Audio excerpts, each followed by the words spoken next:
Loud. Okay. All right, here we go.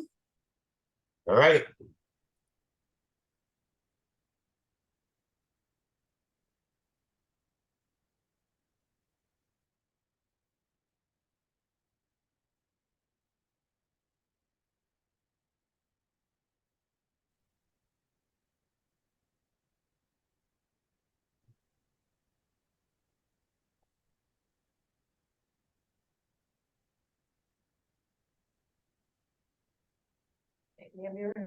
No.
Yeah, we're just waiting for more people. We said 1 o'clock, so we're just gonna keep signing people in and Mhm.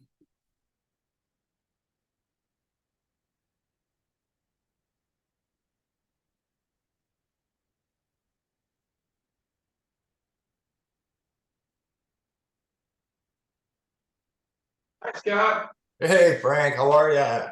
Good, good, good. Hi, everybody. Hello.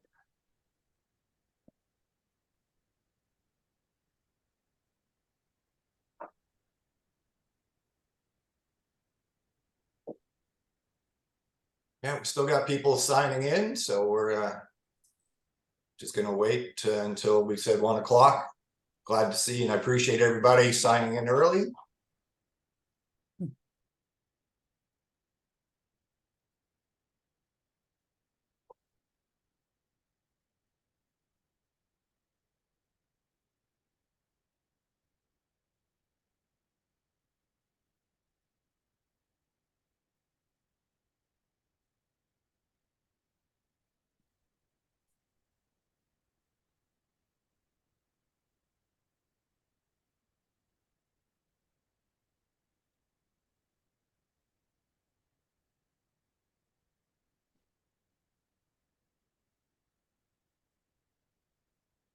Wow, you get a hot topic and look at all the people that show up.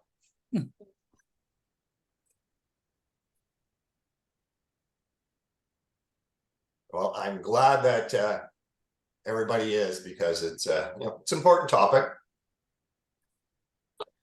Hi, Scott. Hey Jeff, Is my camera off? we do not see your smiling face. That might be better off.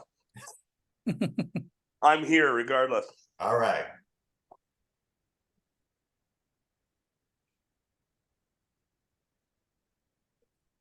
Hey guys, can you hear me? I hear you, Rob. Can't see you. I've got some technical difficulties with my my video here. Oh, there you go. That one's working. Oh yeah, show us your big bicep. That's what you're No, no, no. Easy, easy. A little too many tacos.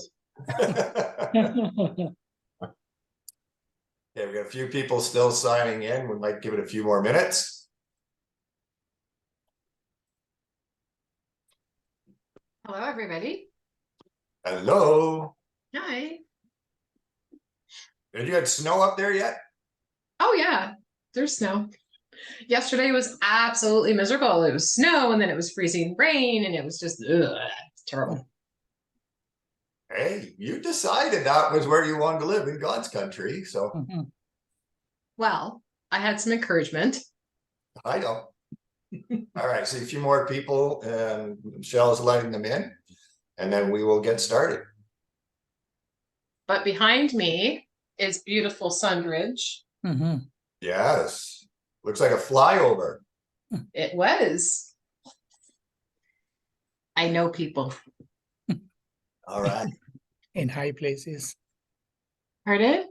In high places. Yeah, about 3,000 feet. Okay, just a few more. I can see the waiting room. We'll just get give it one more minute. We'll get started.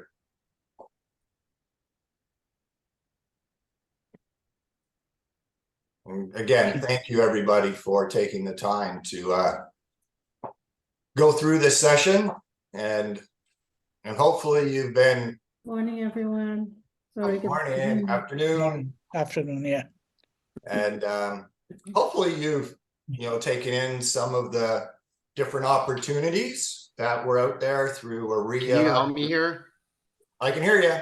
What? It's not plugged in. All right, I don't want to right now. few more come joining, and then so you know what, let's get started. Thank you for signing in and being part of this. As I mentioned, and we have sent out a few information about what's going on with TRESA, and the whole idea of AREA had some information. RICO has been putting out bulletins, but I want everybody just to take a deep breath and understand it's not that big of a deal. Okay? It's not going to impact you greatly because you are all professional realtors. You already know how to represent buyers and sellers. You know how to take care of the client. Okay? So please just take a deep breath, relax. I'm going to go through it in very easy terms. Okay?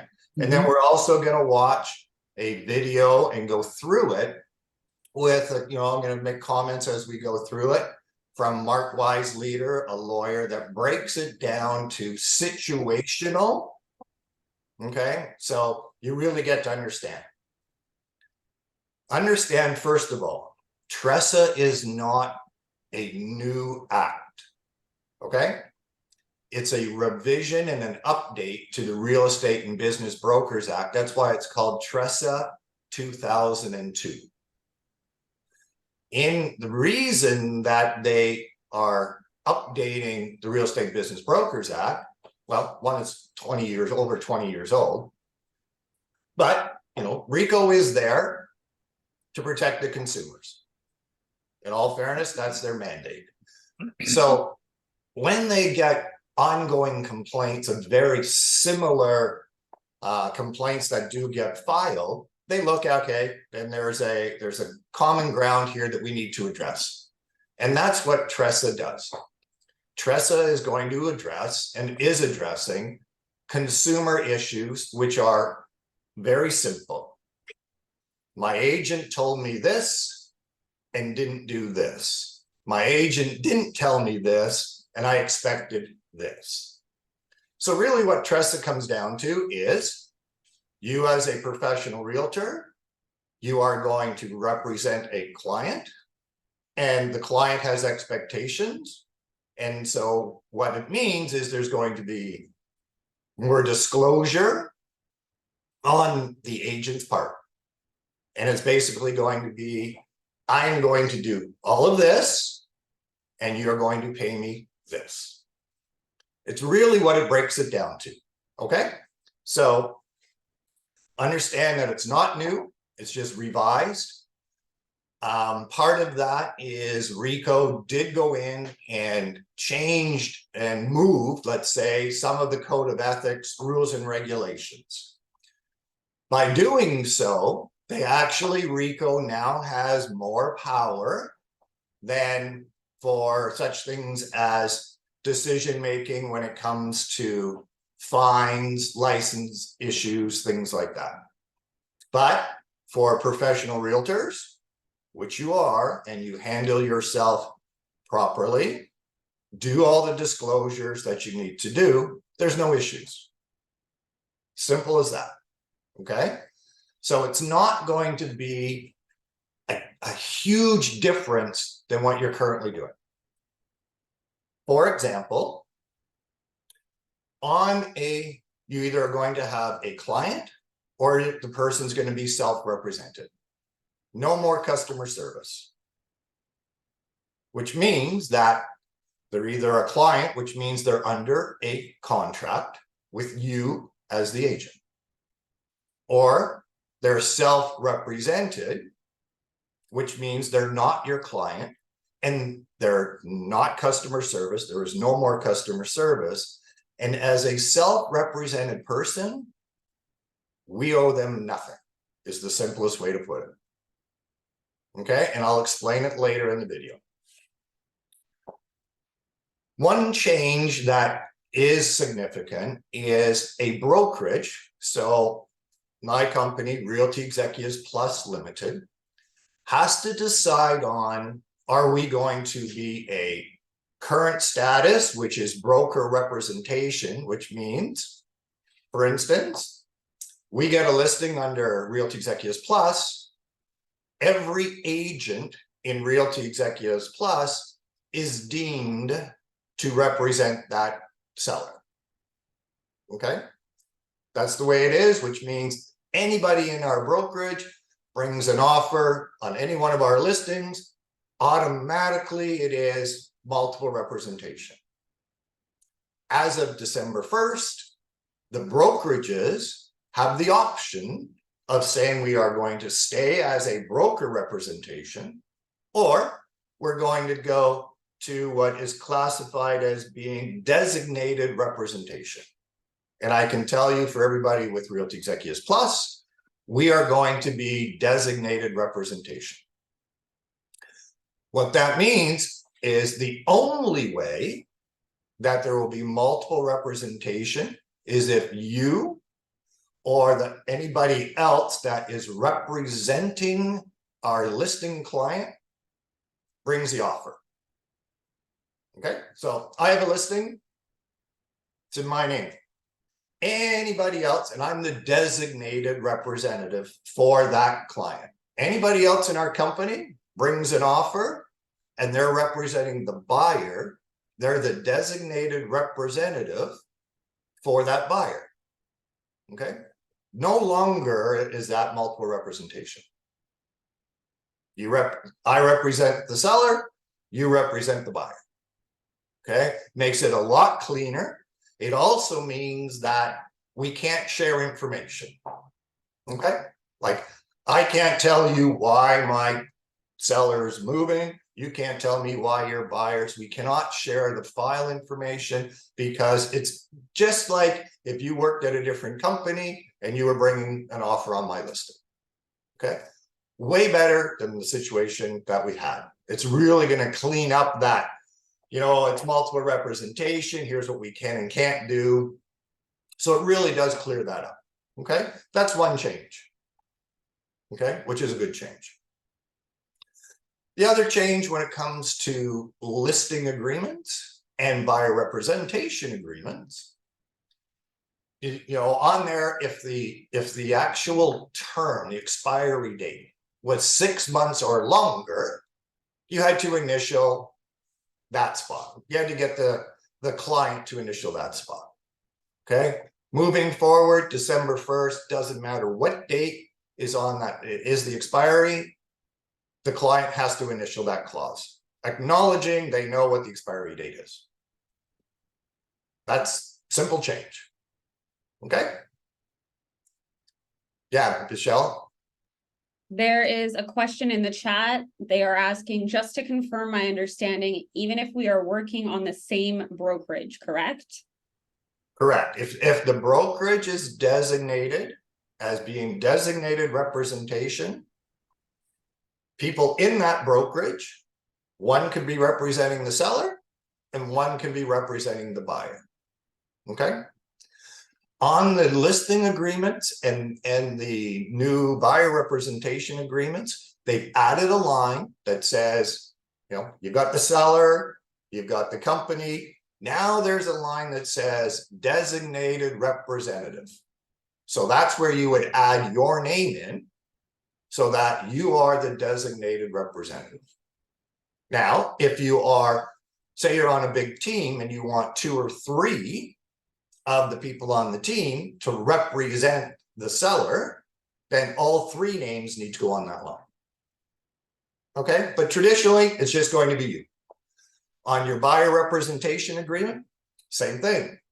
They've added a line, designated representative, and that's where you put your name in.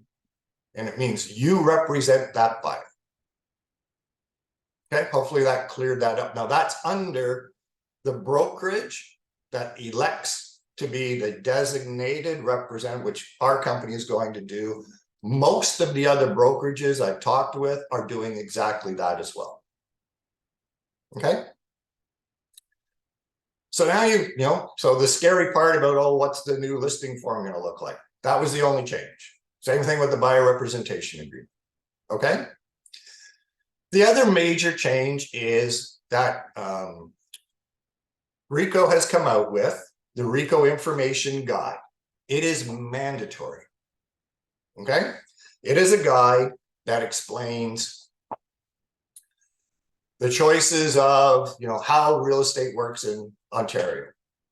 That information brochure is mandated that we have to give it and explain it to anybody that is going to be possibility of being a client with us. Okay. It also explains that if they decide that they don't want to be represented, they can self-represent.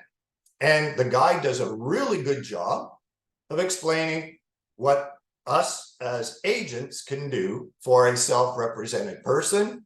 And literally it's nothing. Okay.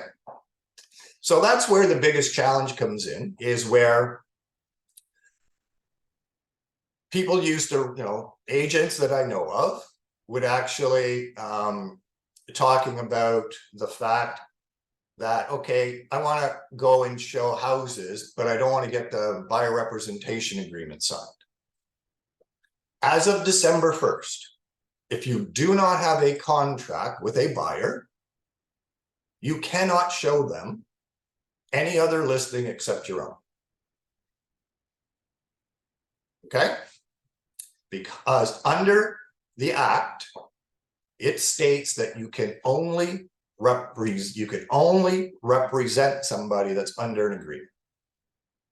So it means that if you want to go show a property, and you basically have to send out the brochure, send out the RICO brochure to them, let them know here's the choices. If they want to be self-represented, the only way you can show them is your listing, because you're already under contract from that seller. Okay. And I'm going to explain it more in the video, but understand that moving forward, unless they're under a contract, you cannot show them any other properties except your listing. Which I think is great. People have already said, I'm having a hard time getting the buyer representation agreement signed. No problem. Mr. Buyer, here's what I recommend for me to represent you, be able to guide you, be able to give you my opinion of value for this one property or for these 3 properties that we're going to go see. I just need you to sign the form. Okay. Yeah. Michelle, you've got a question first, and then I'll get silent. Yeah, I got a couple questions here. First question is, when we provide guide to consumer, do we need acknowledgement or signature from them? There is a signature line on the RICO information guide. And yes, if you could get it acknowledged that they received it, that shows that you did it. Okay.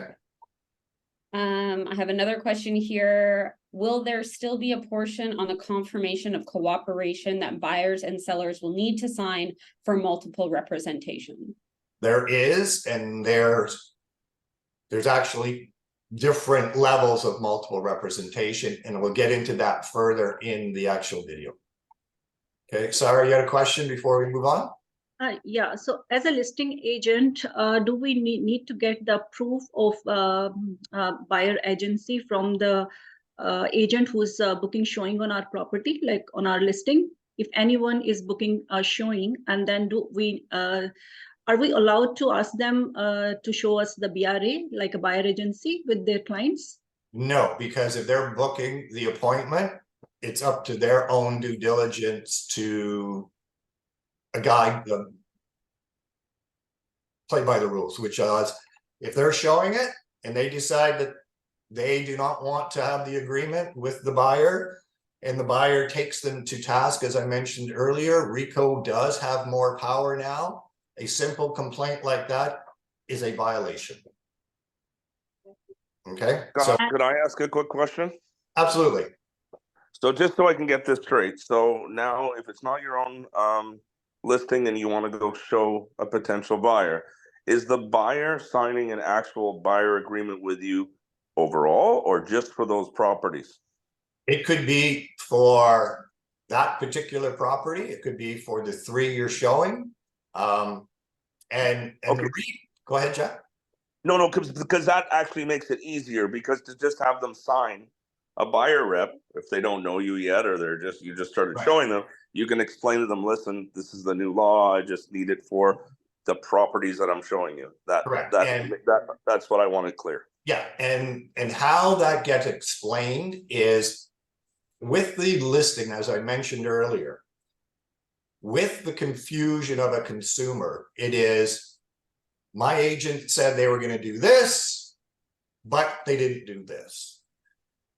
So what I'm recommending and what is being recommended, and you'll see in the video as well, anytime you take a client under an agreement, listing agreement, buyer agreement, have a list of everything. We do it all the time. We say, you know, Mr. Seller, when I take your listing, I'm going to do this. I'm going to measure the house properly. I'm going to do market evaluation. I'm going to post it on the internet. I'm going to post it on the MLSs. I'm going to, you know, follow up with the buyer. Whatever all that stuff is that you do, put it on a Schedule A, attach it to your listing agreement. That is your list of services. Okay. Yep. Same thing when you do with a buyer representation. Mr. Buyer, I'm gonna, you know, help you get pre-qualified. I'm gonna give you a valuation of what's going on in the marketplace. I'm going to send you, you know, listings that fit your criteria. Make a list, attach it to the buyer representation agreement as Schedule A, and you have done your due diligence under the new act. It just says, disclose what you're going to do, document what you're going to do, and do what you say you're going to do. Simple as that. Sorry, Scott, are you going to have basically an outline for us to begin with, just to cover our basis for the first couple of weeks until we add on the things that we feel are best for us individually, or is this up to? No, because not every agent operates the same way. So you're best just to you know, put down what you do. And if anybody wants me to review it with you, absolutely. But you all know what, you know, you all know exactly, okay, I do this. And a lot of it is in your listing and buyer presentations already. So just take those things, make them a schedule, attach it to the documents. And so for instance, Jeff, when you were saying about, you know, going out and showing that one house, under your buyer representation agreement, it'll say, you as the designated buyer rep, I am going to show you these 3 properties, and on your schedule, you may say, I'm showing you these 3 properties in the event that you purchase one of these 3 properties, then I'm due and can receive the commission. That could be as simple as that. Okay. So Scott, what if we just, so for instance, when I get referred a buyer or I meet with the buyer for the first time in the office, I go over my buyer's handbook, talk about what the process is going to be. I explain to them that they're interviewing me, I'm interviewing them. We'll go out 2 or 3 times and we'll look at houses. here's a copy of the, what the buyer agency agreement is. I never make someone, I never force someone to sign it there on the spot because we're interviewing each other. But by the third time, I go through the whole process of the BRA and then I get them to sign it. So would I be contradicting the act if I took them to two places, even though I explained to them how I'm going to do it and it's in my handbook? I'll take you out twice. But by the third time, you have to sign it. You are absolutely correct. As of December 1st, you will be in violation of the act. You cannot. It's a stupid rule. Well, it's not, because in all fairness, because here's the situation. That's why RICO's been getting complaints, because people have not explained what the actual representation agreement is and what services you're going to do. But for that particular situation, Eric, if they go, okay, no problem, let's go out Saturday, then your next comp will be great. Here are the properties that we're going to look at on Saturday. I'm going to send you the buyer representation agreement just for these 3 properties, and it's a 24-hour time period. Then you have fulfilled the act. You are compliant under the act. Okay, because the other issue is that RICO is getting a lot of complaints where it was like, when it got down to doing the offer, all of a sudden these buyer representation agreements were showing up where people signed up for a year. So that's why RICO said you're not going to be allowed to take somebody out, because unless they're under an agreement and they understand what terms are in that agreement. Okay. John, quick question. Yeah. Yes. In the event that, I mean, a lot of these showings that we're going to now have written, 2%, 2.5%, and giving 1% will be withheld if it was shown by somebody from us or our team, that kind of line that they're writing these days. Does this new act bring that into consideration? The act doesn't bring that into consideration, because whatever is offered through a cooperating brokerage, if anything, understand, like, they don't have to offer anything, but if they do, the proper way of using the buyer representation agreement, and please everybody start doing it this way, you actually have to put in what the value is that you are going to charge them for the services. As per MLS is not a value.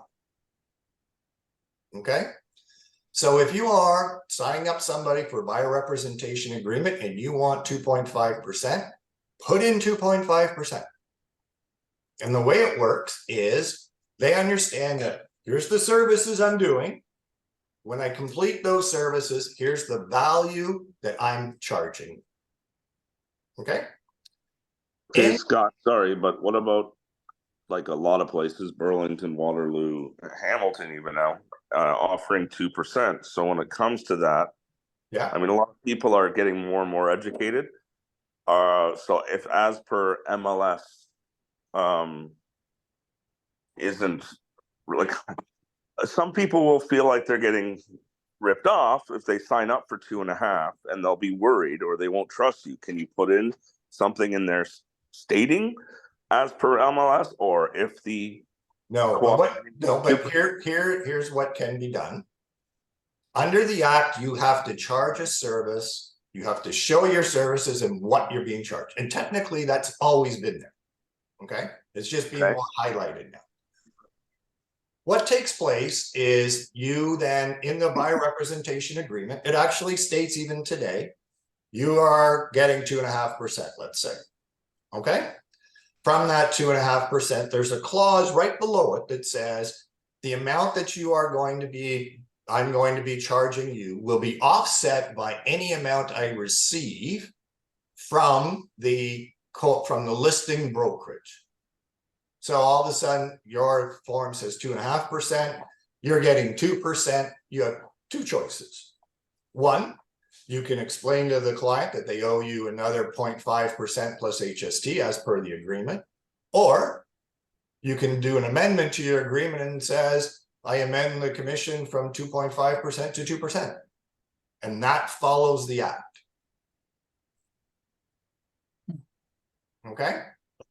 That's the way the documents are supposed to be used. And under TRESA, and actually under Real Estate Business Brokers Act, it states that you will have to show what services you're doing and what you're charging for those services. So Scott, question, if you're doing a short 24-hour buyer rep, and you're only showing these people, say, 3 properties, can you not state on the buyer rep what each listing is stating as commission? So if one's 2, one's 2.5, you can't place that on the contract. That way you don't have to do an amendment. That way you don't have to switch it, or you have to pick one actual commission and place it on the contract. I actually don't know the answer to that, Mark. I'll have to get a legal opinion, because what you have to understand is, and I don't see why that wouldn't be a possibility to do it that way. That avoids a lot of confusion, to be quite honest, because then your potential buyer is not questioning why, you know, on this one it's 2.5, another one's 2, if they're not educated to how the market works and how other regions, right?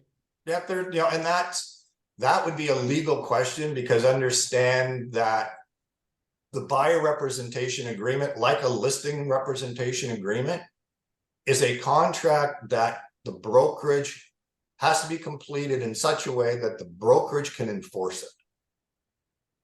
Okay. Okay. What about a statement of a minimum of 2%?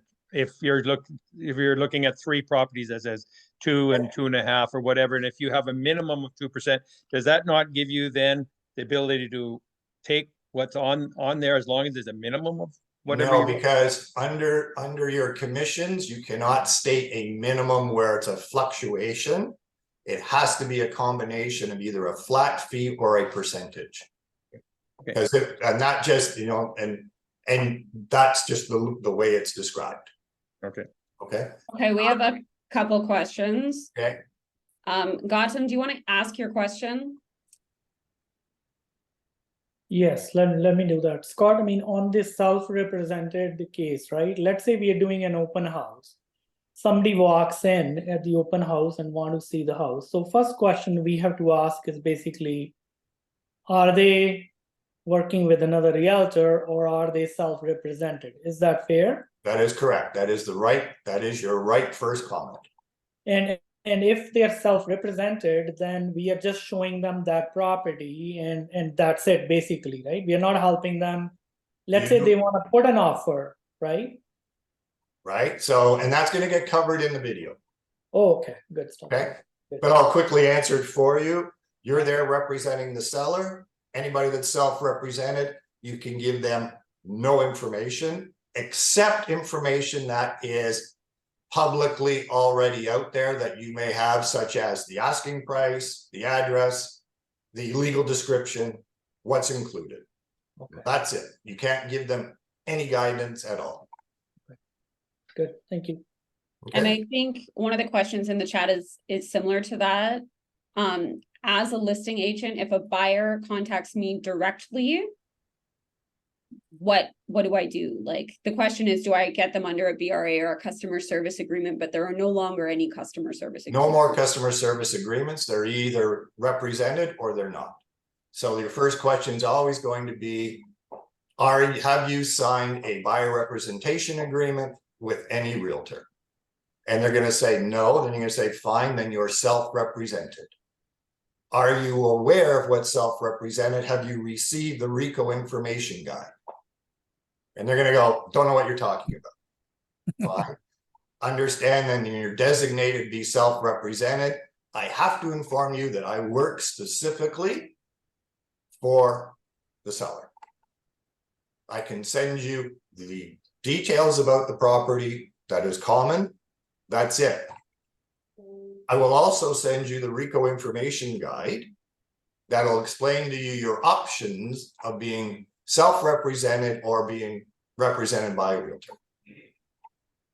If they ask you a question like, well, you know, how is the price in comparison to the overall area? I'm sorry, you're self-represented. I can't answer. Scott, but I cannot represent that buyer at all. Well, you can you can represent that buyer once they've received the RICO information guide. Once they understand that it's multiple representation if you represent them. And before you can do multiple representation, both the seller and the buyer have to agree to it. Which is the same for multiple representation today. I have to disclose to my seller client. Absolutely. Okay. Yeah. Couple more questions about BRAs. So every time I'm going to show them a property, I should send them a form to sign. Is that correct? Well, if you're only showing one property at a time, and then it's not your listing, well, yes, you need that agreement. The next question is very similar. What about separate BRAs for each property? I think that had to do more with Mark's question about commission and all of that. Right. And then another question is, what happens if you put the lower amount and you receive more? Again, this came in when Mark was talking. Under the actual agreement, then you would have to have a discussion with the actual client, because in some cases, the client's actually entitled to the overpayment. Okay.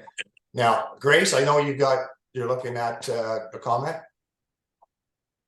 Yes. Going back to multiple representation, it's my understanding that you cannot create specific multiple representation. So if you have a listing and somebody calls on your listing, you can't now create a specific multiple representation for that listing. It's my understanding that that's not allowed. Specific. So in other words, and this is one of the things that RICO frowns on, is when we create a multiple representation specifically just for that property. It would be okay if you already had this person signed up with a BRA, and then they said, oh, you've got this new listing. Can I see it and will you represent me? Versus somebody from out of the blue calls in on your listing and says, oh, will you represent me? Then you are creating a multiple representation, which is in fact is a conflict. You as the agent are creating the conflict. Actually, based on everything I've read in the legal advice and the new documents, you can still do that. Okay. Yeah, it is way riskier, but it can be done. Okay. In my brokerage, we're not going to be doing that. Okay. And that's if somebody calls in, and this is what I've said to my agents, is that it will all work out, because what we're going to say is I can refer you to another realtor in my office who can look after your specific interests only for you.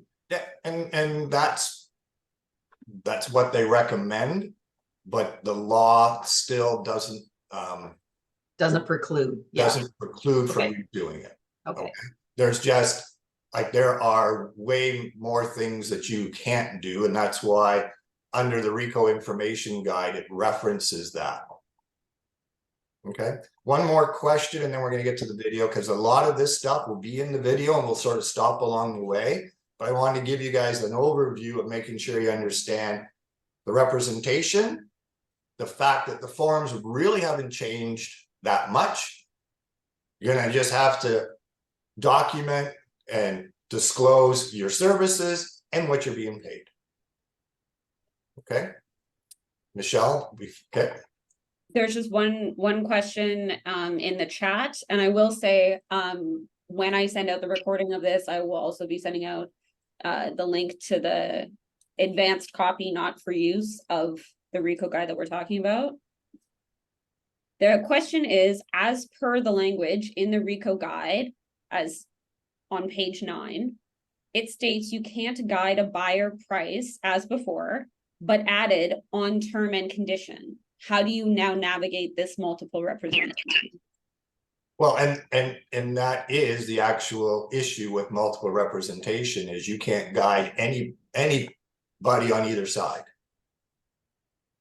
So, which is always, you know, like you can't disclose, you can't give guidance. So there is a list of stuff.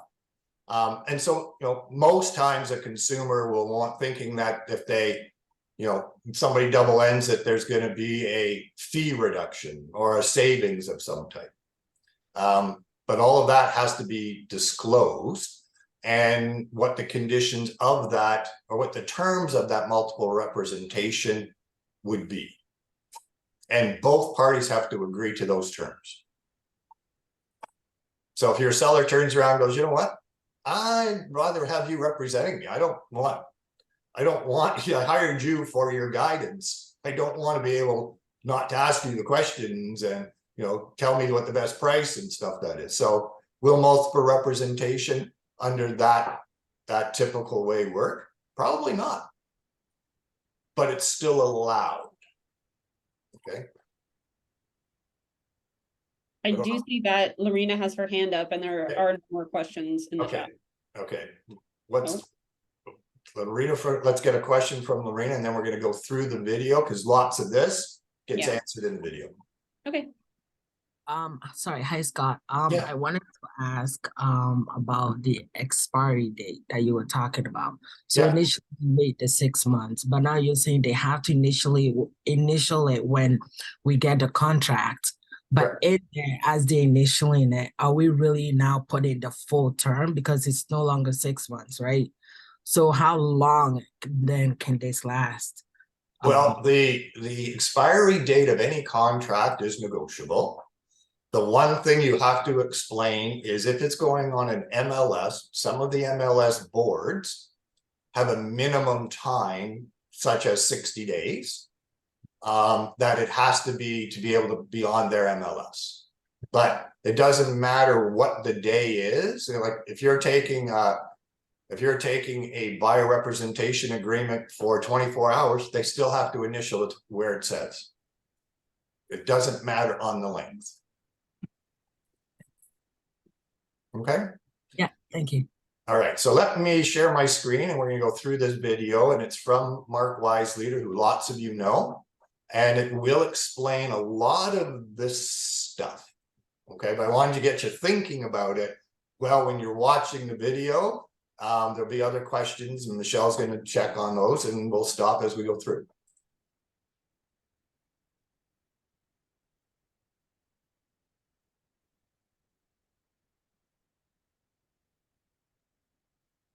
Someone just give me a thumbs up or that you can see my screen. Thank you.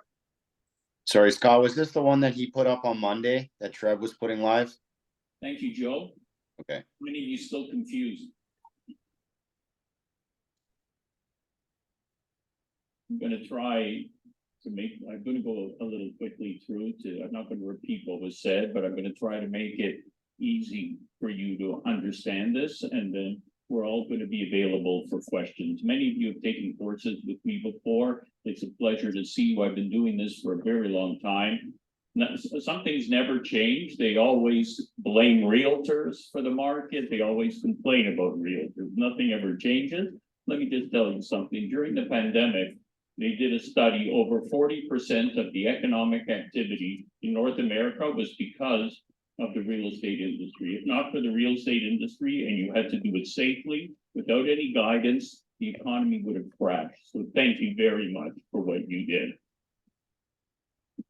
I know I've written best-selling books for realtors, for landlords and tenants, and you know, it's tough today. You all know what it's like when you qualify a tenant. If you make a mistake, it's a disaster for a landlord. So you ask a lot of questions. You ask a lot of questions because you want to see how they answer questions. Because it's not just what's on the paper, it's how they respond to your question. That's how you know whether they're legitimate or not.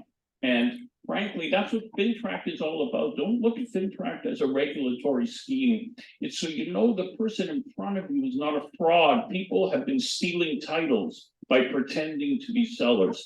And you don't want to get mixed up in that, not because of FINTRAC, but because you don't want your name associated online with a fraud. So it's important to use these tools to help you. And if I can just say one thing, if you're trying to sell a house or a condo this year with a tenant, remember these words. Write a big check first. Go to the tenant, find them another place to live, and write a check. Because they're terrified. You know what the rental market's like. They can't find the place, so they'll dispute. And the eviction process is minimum a year. Buyers can't wait a year. Remember what you heard here. Write a big check. You'll get paid your commission quicker.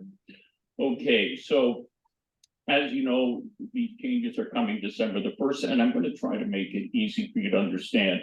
So I'll talk about this information guide that is going to be given out. You've heard a little bit about designated agency. We'll talk about disclosure and what that means, sharing information in the bidding wars, and discipline. So these are the 4 categories I wanted to try to explain to you, and just how I see this working out.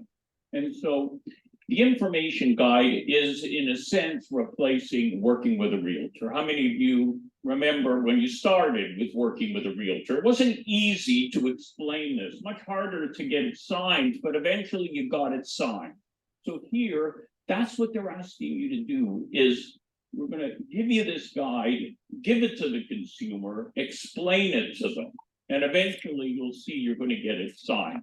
And you've heard there's no more customers. You're either client or you're on your way.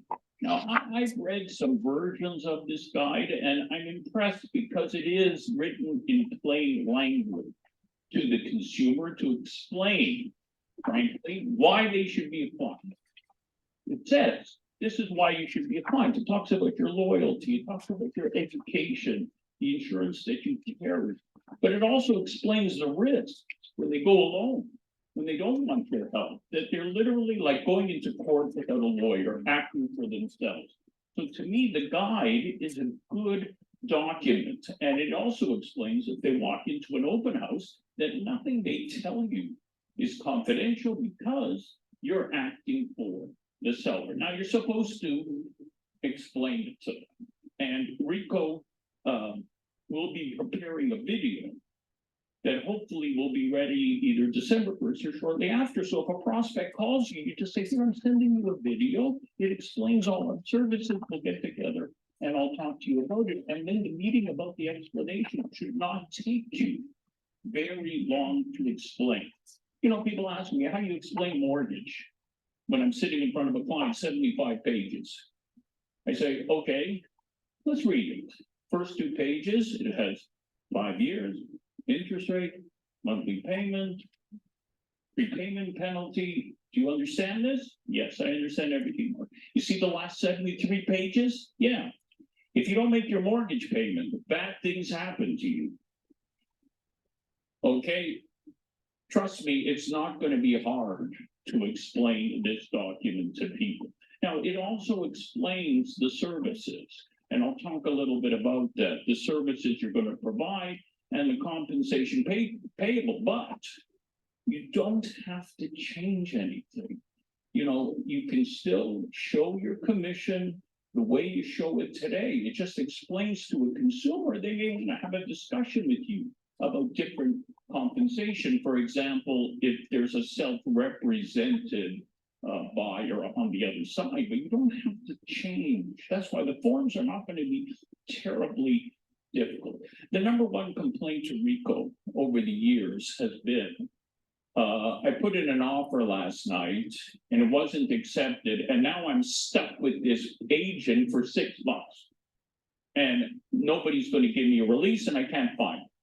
Okay, so to me, you know, why not initial the expiry date every time so this doesn't happen to you? The same thing about the holdover clause. Why not just explain it and initial it today?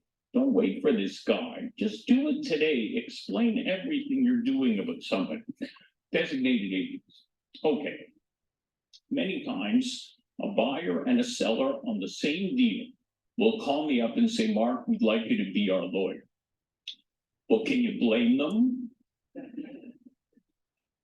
But unfortunately, I'm not allowed to double end the deal. You understand? I cannot do that. But I can say to the buyer, "You called me first. I'm happy to be your lawyer, but one of my partners here, they're going to act for the seller. And I treat my partner as though they're a lawyer in a different law firm.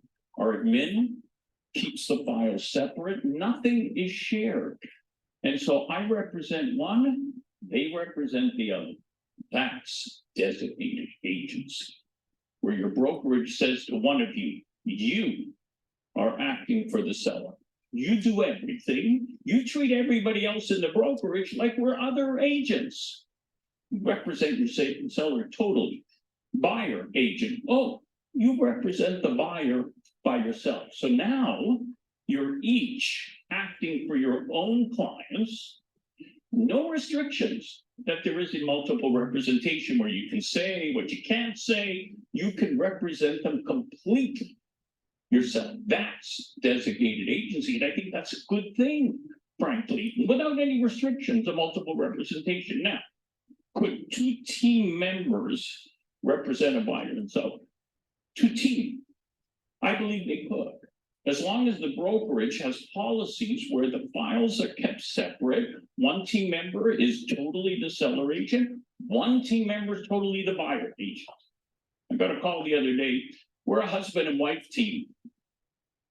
Can we represent two different people? I said, do you have separate bedrooms?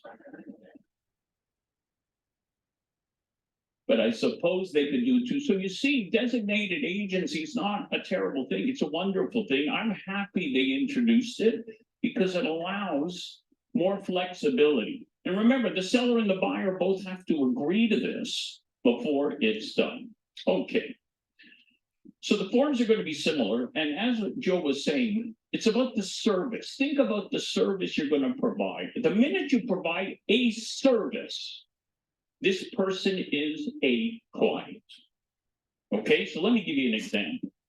You know, there are some people who think they can do everything themselves. So they come to a brokerage and say, I want to post my property on MLS. How many of you have heard of these fools? I want to post on MLS. Okay, now, the brokerage doesn't have to do this, but they can say, okay, I'll do this today, tomorrow, December 1st, if they offer posting, that's a service. They're a client. So how much they're going to pay you? Well, some people may say, okay, pay me $1,000 and I'll let you post. And that's it. That's what the agreement says. I provide service. I'm a post. And you pay me $1,000. No commission. That's it. And you may want to be clearer. You get paid for the posting and you're not providing any other advice. So all the other agreements will be the same way. What service am I giving you? And then what am I going to charge you for it? How are you going to pay me? Just think that way. Now, there are problems with this, but we're going to go through. So, as Joe said, you can't provide services to somebody who's self-represented.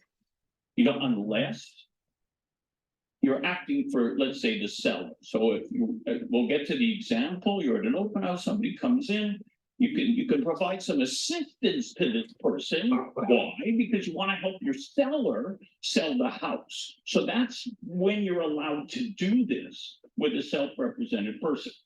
So, but let's say you have this self-represented seller. Today, you might have signed a customer service agreement and said, here, I'm going to bring you an offer and you pay me commission. Starting December 1st, there's no more customer service. It's a client. It's a client if you want commission from that person, and you want commission. So you're going to sign an agreement with this self-represented seller that says, I'm going to bring you an offer, and if you accept it, I get paid commission. That's it. I'm not giving you any advice, but you're paying me commission. And they're a client for that purpose. So now. Okay, just to let you guys know, Form 216 is seller self-represented party acknowledgement and consent. Okay, so that's where it does talk about the areas of how, if the seller is self-represented, that if you are taking an offer, how you can get paid through the transaction. Okay, so there are some new forms or forms that have been renamed. Okay. Let's say you have a buyer. You have your own buyer. by definition, you are now in multiple representation. Because you have a buyer who's a client and you have a seller as a client, even though it's a reduced kind of service level, but you could still do that. I mean, many of you have learned how to deal with multiple representation. Okay, for the buyer, please give me your best offer. Okay, and that pretty much solves multiple representation. You're going to be able to do that, but that's the kind of agreement you're going to sign with the seller. Okay, so now we have this self-represented buyer, and this is where I have a real problem. How many of you got your start by taking buyers around to show them houses? They wouldn't sign anything with you, right? They wouldn't sign anything, but you wanted to take them around because they would build trust with you. You know, they would see how diligent you are, looking at a house, setting up the appointments, being professional. Eventually, they would sign that BRA and put in an offer with you. I know you did this, but you see, you can't do that anymore. You can't show a self-represented buyer somebody else's listing unless you have an agreement with that person. Now, I understand that many of you out there never signed a BRA with anybody. And you take people around and you say, because that's the way I've always done it. If they want to go behind my back, I don't care. But you see, if you're providing services to a buyer without an agreement, in my opinion, that is a violation of the new RICO regulation, because you're doing things without an agreement, which could result in some kind of a complaint. So how do you do this today? How are you going to do this? Like, to me, there's a couple of things. Maybe a limited BRA. So what do I mean by a limited BRA? Pay me $75 for every showing I take you to. No commission. No commission. I'm going to take you to 3 showings today. You pay me $75 a showing. Oh, if you sign a BRA at the end of the day or by tomorrow, I'll apply this or I won't charge you for this. Who knows? But there's an agreement. Or, and I've been saying this for years, why don't you sign a BRA today for 24 hours? And I'm going to show you 3 properties. If you buy one of those 3 properties, I get paid commission. If you don't buy any of these 3 properties, we're finished tomorrow. Now, there is a holdover, so if you buy within 90 days, I still get paid. Now, why not? Why not do that? I've been saying to buyer agents, get this 1-day BRA signed right away today. Why are you waiting for this? Because it gets the buyer in the thinking about signing a paper. And then it becomes easier to sign an extended BRA. So I know that this is not going to be easy, but I think that as you get better at it, it won't be hard for you to get this signed. Now, I believe that there'll have to be a process. People are going to call you and say, I want you to send me links. You know, don't you send links of properties that are available? Well, that's a service. That's a service. So there's going to have to be something, maybe something on the website that says if you click here, you agree that I'm providing you services without a fee for this. So there'll have to be something that at least outlines a service and that you're not charging, okay? Because that's what you're going to do. But there'll have to be something, and more to come. There'll be more education coming about that. So now, let's say you're a listing agent at an open house. Okay, and this person comes in and says, I want to be self-represented. So you're going to take out the guide. You can show the property. You can show the property. But first you're going to take out the guide and explain it. And then people say to me, should I get them to sign? I think it would be a good idea to get them to sign. And you say, sign here where it says, I am an idiot. Oh, yeah, I'm sorry. You sign there. Okay. Now, you will also be able to assist with the mechanics of filling it out an offer. So think about this now. You're going to come to that open house with pre-populated forms. And the form will have everything that's on MLS. So what's on MLS? The name of the seller, the legal description, the property address, the brokerage name for the deposit, the chattels, fixtures, rental items, everything's on MLS that you're gonna put in the offer.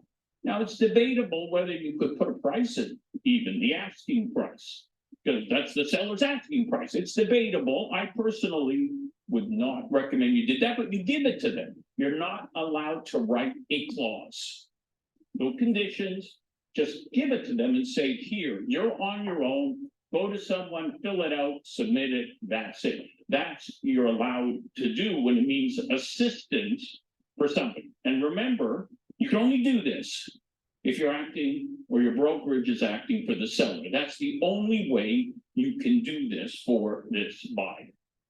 So you're gonna have this at your listings. Okay, so let's go back to the open house. Buyer comes in, they want to self-represent. You give them the pre-printed form, you give them the information guide, you explain everything, okay? And you say, go ahead, you can go find somebody, you know, bring an offer, it's up to you. And then the person says, isn't the presentation today at 5 o'clock? Yeah, presentations today at 5. I don't have time to see an agent, and no lawyer works on Sunday afternoon. Well, you're on your own. Now, you could say, perhaps, you know, I have a colleague here that maybe if you're interested, they can go through this agency. And if you want to sign them up as a client, then maybe for 24 hours, they could put an offer together for you. And if you win the property, you win. And we'll have to go over things like multiple representation. I may have to explain something called designated agency, but we may be able to do that. And if you don't get the property after 24 hours, okay, we're free. Or maybe you could get into multiple representation. Say, you know, I could do this myself. No, I have to explain certain things to you. If you want to be my client, because the seller's also my client, I have to get permission from the seller. Is that something that would interest you? Would be perfectly permitted under these rules, because they said it, not you, and it could be done. Okay. I've been asked questions about sales office for builders. There are a lot of brokerages that do sales at builders' offices, and people come and they call to make an appointment. Now, sometimes they come in with realtors, which is a little bit easier, but sometimes they want to come in themselves. So what are you going to do at a builder sales office? In my view, they would have to send the information guide, maybe the Rico video link. Hopefully it'll be ready and say, please go over this and decide what you want to do. And now the buyer comes in and they say they want to self-represent. Well, now you've got a builder that you're dealing with here, and no builder is the same. So you're going to have to deal with the requirements of your builder. And, you know, it's different. Because if they're buying a condo from a builder, they have 10 days to change their mind. If they're buying a detached house from a builder, sometimes there is no time to change their mind. The deal is firm when they walk out of that office. So how are you going to deal with that? Because you may fill out the offer. You could fill out the entire offer with the deposits and everything. And you say, this is the offer. The builder will accept. You want to sign it. But the builder will probably not let them take that offer away.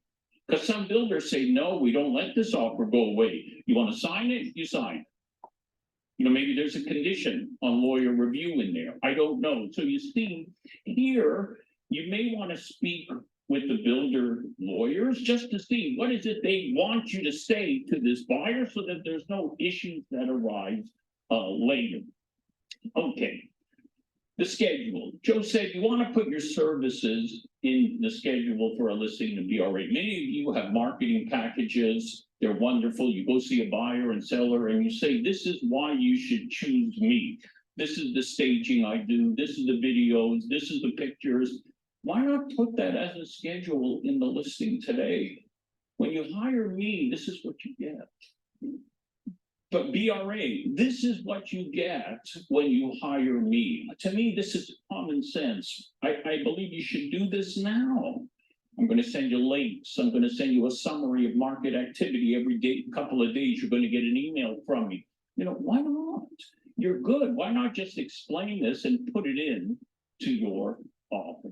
Okay, disclosure. So I'm going to try to explain disclosure quickly. today, people ask me, what does a seller have to disclose to a buyer? A foundation problem, mold behind the walls, a major leak never fixed. These are things that a home inspector wouldn't be able to find. So if a buyer finds this out after closing, they could sue the seller for the non-disclosure. That's it. That's it. A seller does not have to disclose suicide or murder. Legally, they do not have to disclose that. But many of you would agree that would bother most buyers. But legally, they don't have to disclose it. So under the new rules, if the seller tells the agent that there is a foundation problem, the listing agent finds out, they will have the same obligation to disclose this to a buyer and to a buyer agent. It will be your obligation as well, but you will not be obligated, for example, to disclose murder or suicide if the seller tells you not to. So that's one of the main changes, is that if you know about this hidden defect, you have to disclose it. So to me, what that does is it puts more due diligence on a buyer agent. Okay, if you're a buyer agent and you know this, you say to your client, would it bother you if there was a murder or suicide? Yes, it would bother me.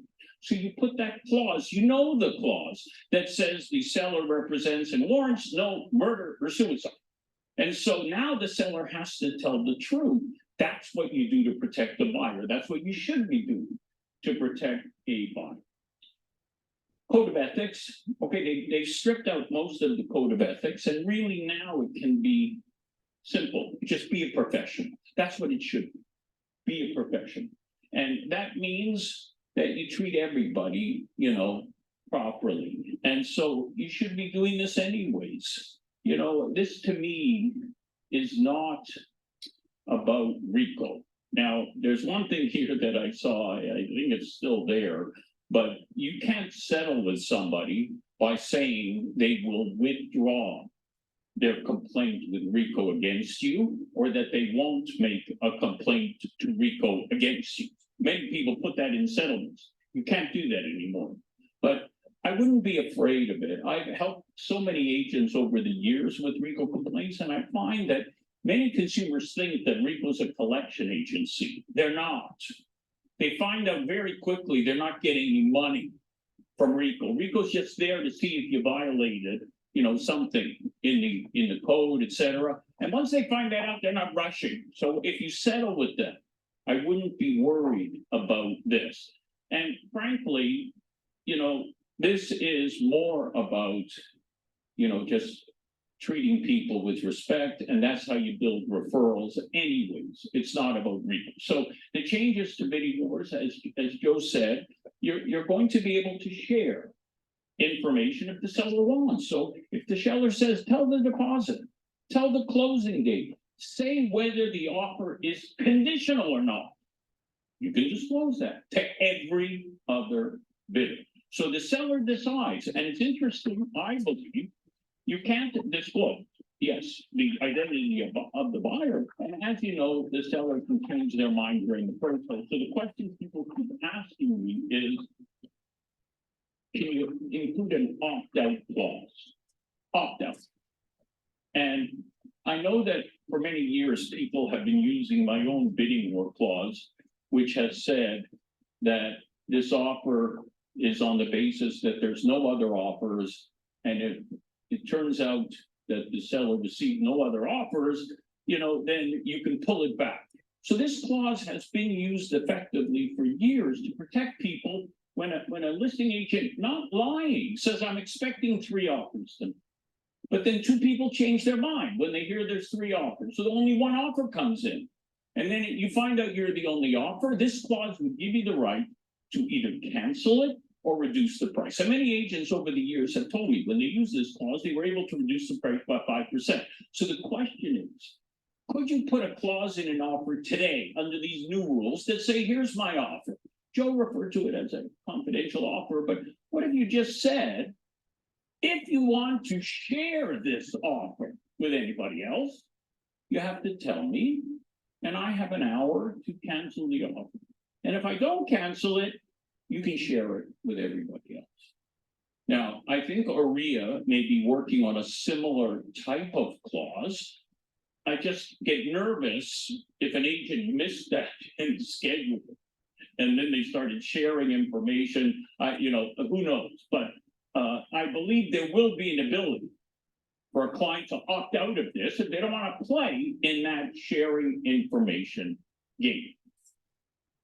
For everybody's knowledge, there is a new form 209, that is seller direction to share substance of offers. Okay, so just make a note of that. And we're gonna have when he finishes, we're gonna touch base on exactly sort of the outline of what happens in the event that the sellers do want to share the information. Okay. Yeah, Michelle? You're on mute. I can't hear you. There's a couple questions. You want me to wait? Yeah. No, that's okay. If you got something that people. I think the video is good so far. There are a couple questions in the chat about what to send, like when to send the guide, and about auto links and stuff. So that's going well. A couple questions about forms. Okay. As a brokerage, are we going to be providing the agents with copies of all new documents for both buyers and sellers before December 1st to be able to review and understand prior to sitting with clients? Or is that something they should do on their own? Well, actually, as of yesterday, Rico and Web Forms did send out some new forms, and they state right on them, not in effect until December 1st.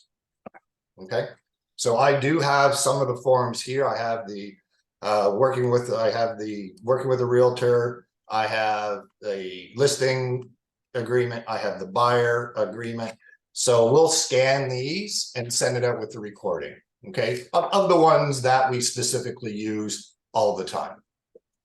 Okay.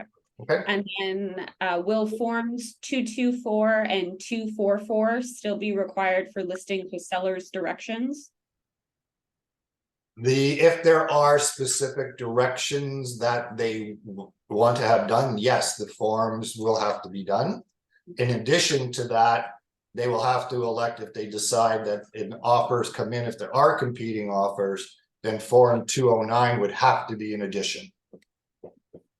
And final question, it's more of a what if. My seller accepts an unrepresented buyer offer. For home inspection, a realtor has to be present. How would that work? Are we responsible to be there? Can we charge a fee? Charging a fee, don't know, because that should be in your listing agreement services. I recommend, and I always, if I'm the listing agent, I don't care if the buyer agent's there or not, well, I do, but I always, as a listing agent, try to attend the buyer inspections. And I highly recommend that to everybody. And it basically understanding that you're representing the seller.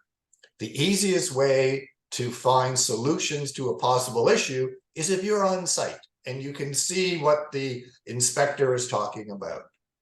And I have deflected a lot of issues by just quickly picking up the phone, talking to my seller while I'm standing there with the buyer agent and their clients. So for example, with the new unrepresented, self-represented parties and unrepresented buyers, if the buyer is there because they're self-represented and you are there as the listing agent, are you allowed to talk to the unrepresented buyer at all?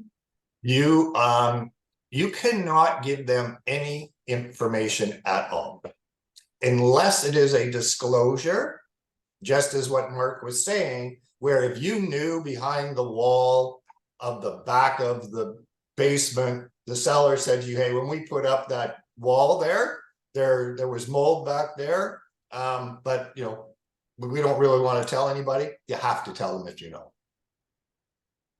Okay, but as far as going through, if you're going to be on site, if there's going to be a home inspection on your listing, under RICO, it still says that a registrant has to be on at that full inspection, then yes, my opinion is you be there as the listing agent, but you cannot give any advice. You cannot give any information to a self-represented person.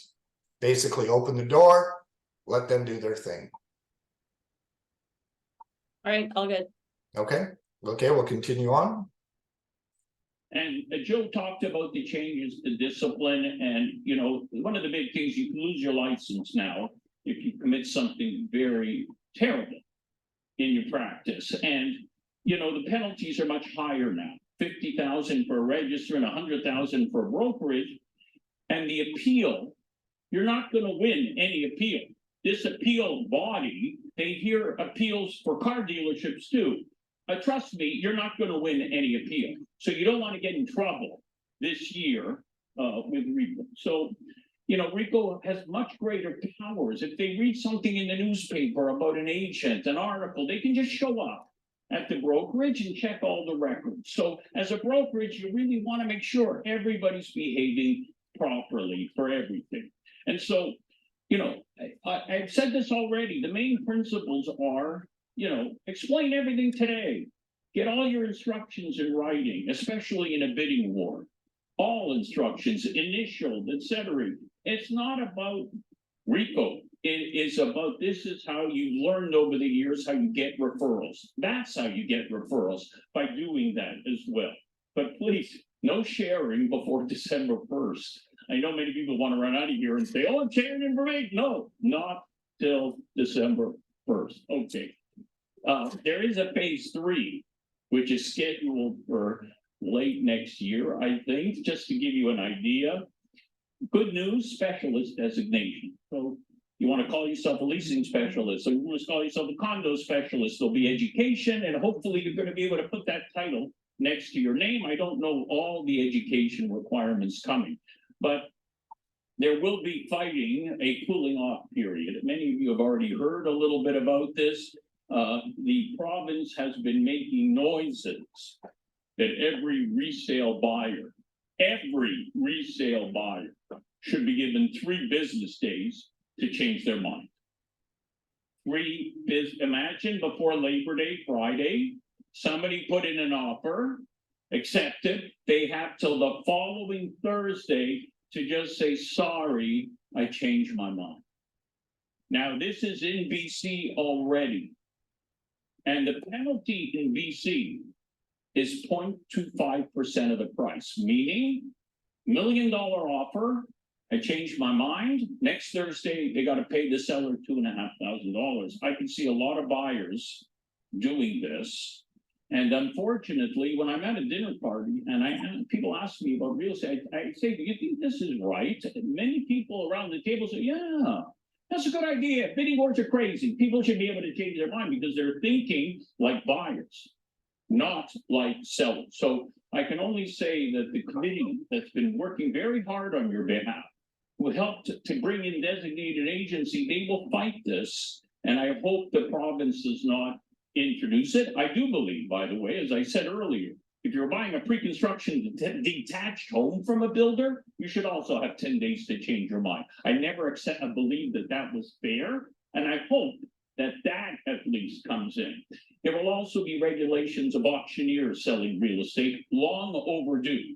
I never believed an auctioneer should be able to sell real estate unless they are a registered brokerage. So I hope, did you learn something today? Thank you.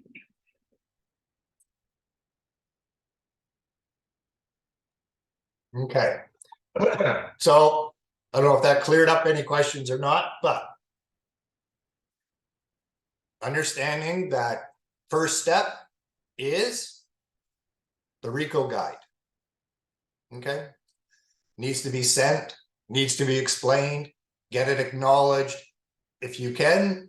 And if they don't want to sign, do like we used to do on the working with a realtor, presented it to this person at this time. They didn't sign, put it in your file. Okay. Listing agreements, get every date, the expiry date, initial, no matter the length. add in who the designated representative is on the listing agreement. If it's going to be, you know, two of you, one of you, whoever is going to be the representative of that seller, your name goes on that new line. Okay. Everything else is the same on that. I would recommend adding in what your services are as a schedule. Okay. So you just make your schedule, add that. These are the services I'm providing. This is the fee that we are charging. And that's basically as what you've been doing. Same thing with the buyer representation agreement. Before anybody signs to be a client, they have to have received and been explained the RICO guide. Okay, so once you do the RICO guide, then go ahead and work, you'll continue on doing the way you've been doing it. Add in your schedule of services. These are the services I'm providing. This is how I'm going to get paid.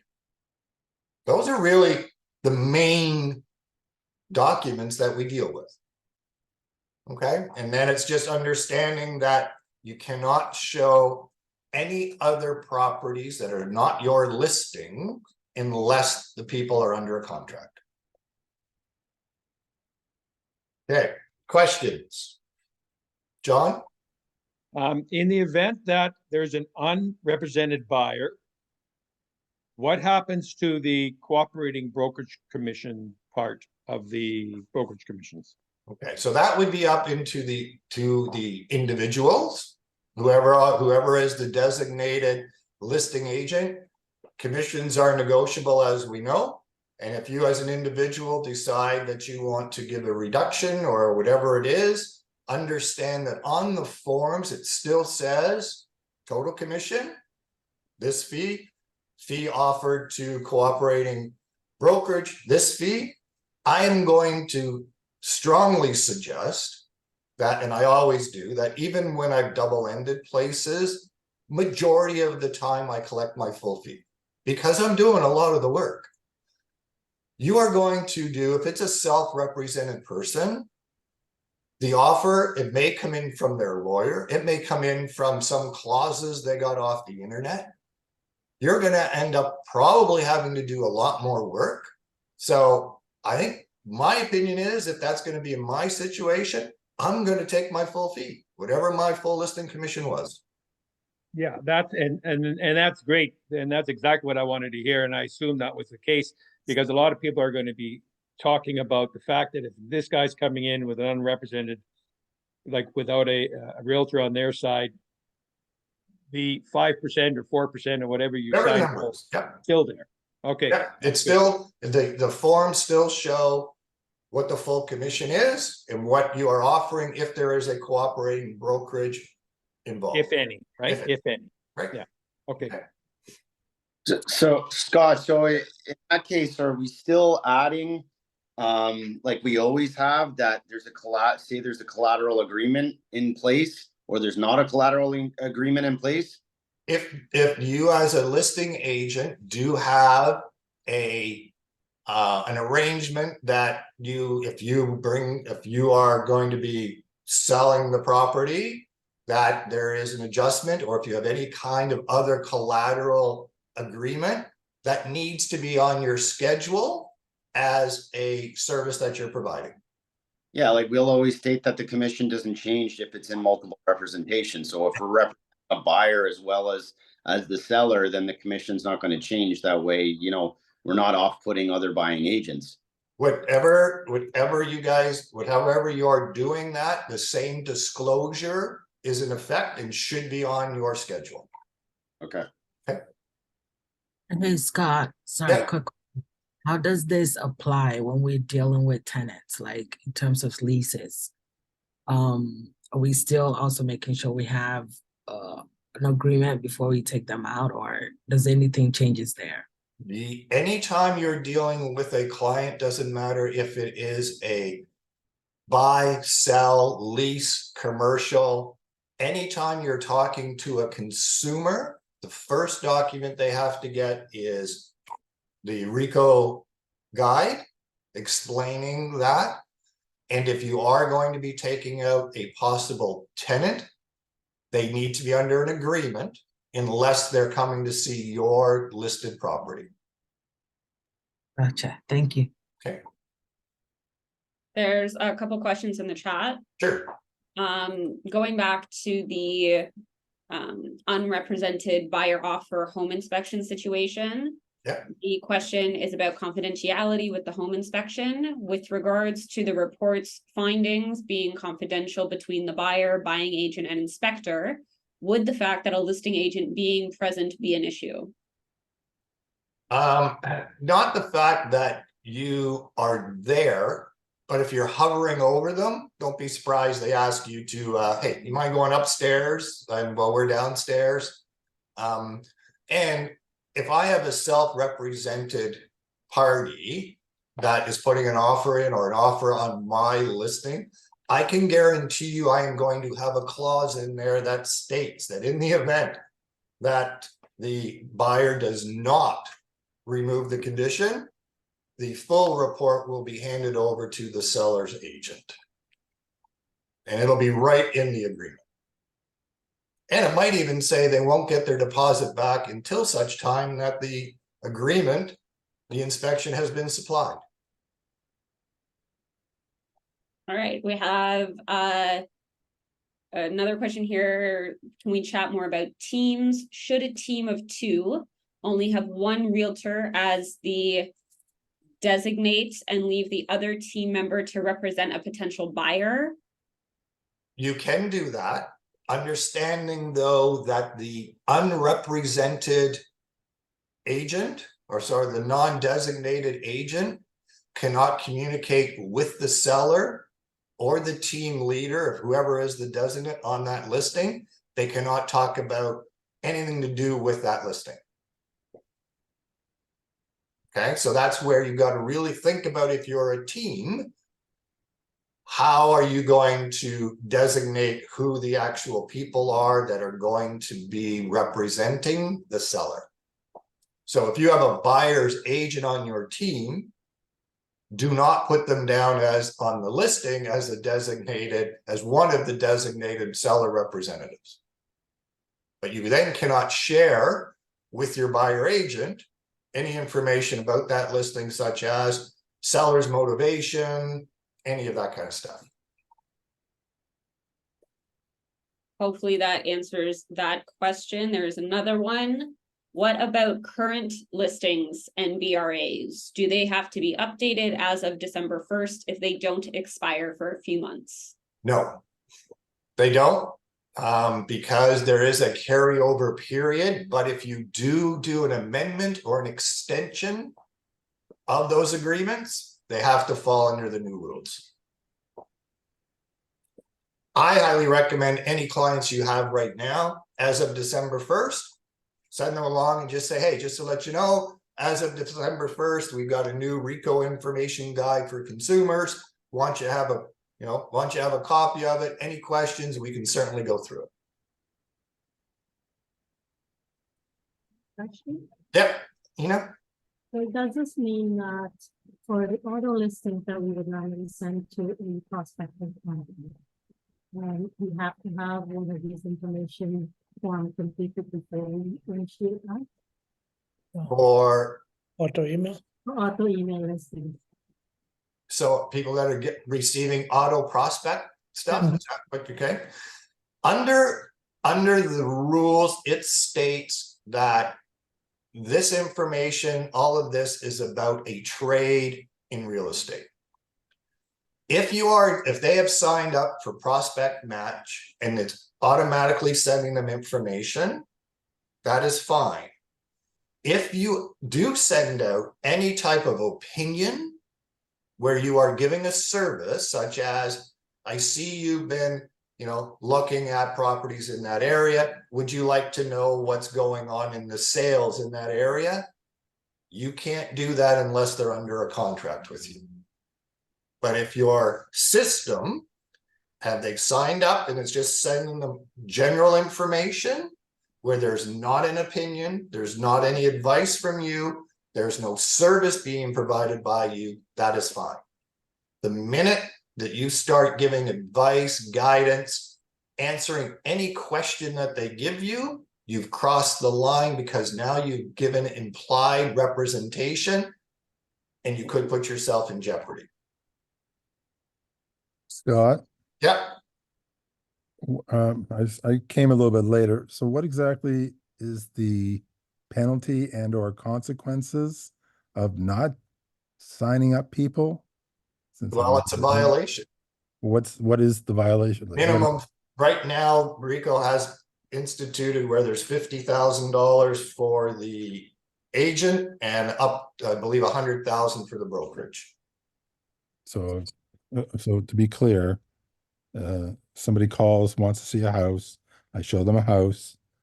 I could be charged $50,000 if I don't sign the paper.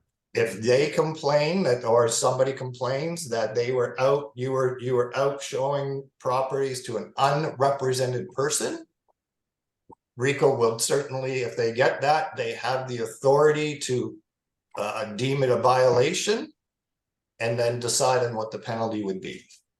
So there is no set penalty for that particular. They can decide up to 50,000 is what you're saying. Correct. Okay. Yeah. Okay. Cool. Thanks. And then So, Scott, you have a question? Go ahead. Got him. You're on. There you go. I realized. Sorry, my question is about bidding wars, right? Like, are there any rules, any guidelines like we should follow? Because seller could tell today, well, okay, we are not going to disclose information out to everybody, but they could change their mind right on the offer day and say, well, okay, agent, go and disclose the price, highest price offered now to everybody, right? So that could put agent into a lot of last minute work and disclosing all that to other people. And then they can change it the other way too and say, well, yeah, I said disclose, but I'm saying don't disclose now, right? Would that create an issue for the agent? It can, and the sellers have their right to change their mind at any time based under the legislation. You as the agent, then, depending on who you are representing, if you're representing the seller and the seller does give you any instructions, make sure those instructions are in writing and detailed and immediately updated on any system that you're have the information on, and supplied to anybody that has a registered offer. Okay. If you're from the buyers, and sorry, yeah, that's what I was gonna go next. If you're representing the buyer, just as what Mark had suggested, is insert a clause in your offer that basically says that the buyer does not give permission to share this information, or if the seller decides to share the information, any details of this offer, you must provide the buyer with a minimum, with an hour notice, and the buyer shall have the right to revoke this offer before any information is disclosed. And the only thing is we really can't, even as, let's say I'm a buyer's agent, we still can't get the evidence, right? Like if the agent is saying, well, I've got 5 offers and highest offer is whatever, $1 million. We really have no way of going back and verifying that, right? We just have to just trust that information for that time. Well, if they're disclosing any information, it has to be accurate information. Yeah. Okay. Okay. They can't just arbitrarily pick a number. Like, it has to be details of the actual agreement. And if you are going to have a seller that wants to give out that information, then there is a form of what information they want to supply, and then you need to have a detailed system showing what information of the offers was sent to only the people that have a registered offer. Yeah, it's my opinion. It's not something I'm going to recommend my sellers to do, but I'll leave that up to every individual. But my opinion is, with my sellers, I want to explain to them that over the years that I have seen multiple offers, with it being a blind bidding process, more times than not, I've seen a higher offer be substantially different than the next best offer. So that's how I'm going to handle it. Each individual agent, you can have your own policy and how you're doing it. But when it comes to sharing information, you have to be very detailed on what the information is and how it's presented, and that no information is shared about anything that could identify the possibility of who the buyers are. Okay, John? You're on mute. Yeah, yeah. Okay, no, here comes my big question on that. The seller controls that, but on the buyer's side, there's multiple offers, say 5 offers. And does the buyers have any right to see the other offers before one is accepted or looked at by the seller? No. No. Okay. So this only deems if the seller wants to share. The Correct. seller gets 5 offers and says, I think it should be more. Here's the information of the highest offer. Take it back to your people. And they can say what that actual offer was, correct? They can say the price, they can say terms. They cannot reveal anything that would identify who the buyer is. Great. Okay. Yeah, thank you. Scott, quick question about keeping files. I mean, we're very diligent on creating communication with whoever we're working with, our clients, lawyers, inspectors, whatever it is. Yeah. We always make sure in the email to state, please confirm receipt. So in a situation where we've sent out an email, Rico does an audit, and we didn't receive any, communication back from the person that we've done our due diligence, right? When, are you talking about if you're giving information about an offer or just in general?